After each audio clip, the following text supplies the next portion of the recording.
Hey, it's me, Carrie. I don't know, I missed a couple days doing one of my videos, and that's because I didn't do a video last Saturday and I didn't do one Sunday. And part of the reason behind that was because, we were moving out of the province, and we had to get ready and all that kind of stuff. And so, anyways, we're in New Brunswick now, and we're gonna be leaving for Newfoundland in a few hours, like 4.5 hours. So I feel today I just want to talk about some of the things that a person with Asperger's syndrome may go through when he either moves or when he moves around somewhere else, whether it's sometimes to travel or whatever.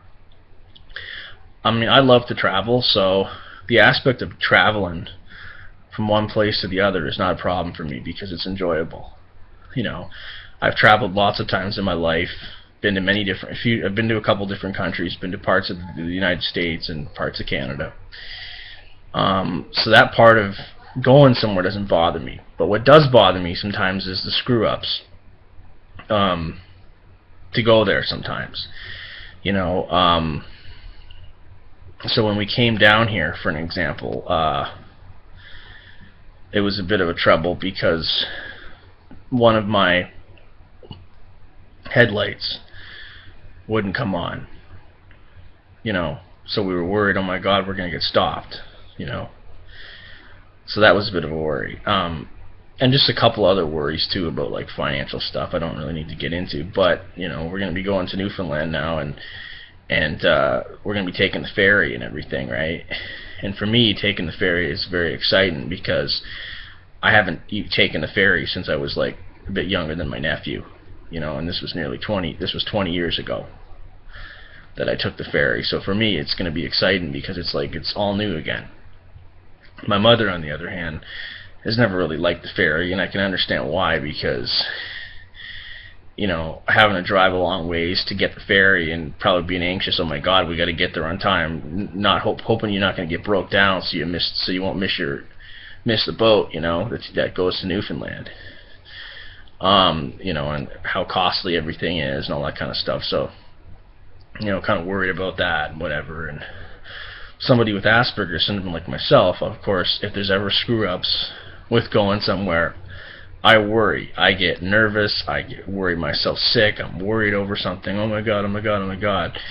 I think part of that's my Asperger's syndrome. Just the fact that I have Asperger's syndrome.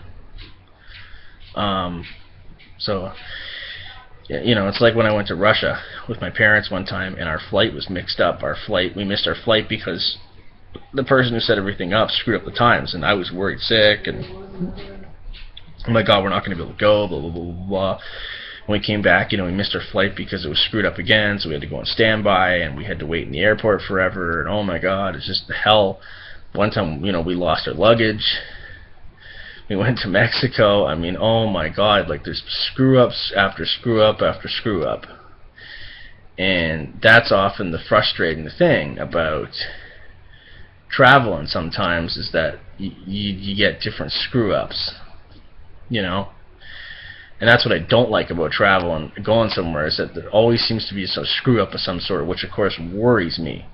And I think maybe it worries other people with Asperger's syndrome because, we tend to worry about everything, and the littlest things that don't bother other people bother us. And we really worry sick about stuff. So yeah, I don't know, how do any of you feel about that? Do any of you feel the same way I do, that you love traveling but you hate the screw-ups that sometimes they come along that you don't expect, they catch you off guard? Do you worry yourself sick about them? Do your parents or maybe your siblings or maybe your partner or your friends think you're kind of nuts about that? I'd love to hear from you and see what you have to say. Well, we're going to be going to Newfoundland in a few hours, and it should be good because I'll get to see my family and stuff, and I haven't been down there for like close to 6 years, so it should be good, Okay, well, talk to you later, and I don't know if I'm going to be doing another one of these this week or when I'm going to be back, to be honest, but until I see you again, which might not be for a couple weeks, bye for now.